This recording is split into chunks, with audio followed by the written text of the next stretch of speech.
Einstein's theory of relativity is E squares mc squared. This means that energy equals mass times the speed of light squared.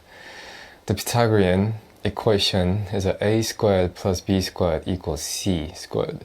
This means that for all right angle triangles, the square on the is equal to the sum of the squares on the other two sides.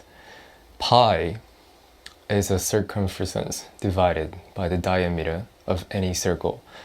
It's possible to know that exact value, but pi is approximately 3.4159265358979323846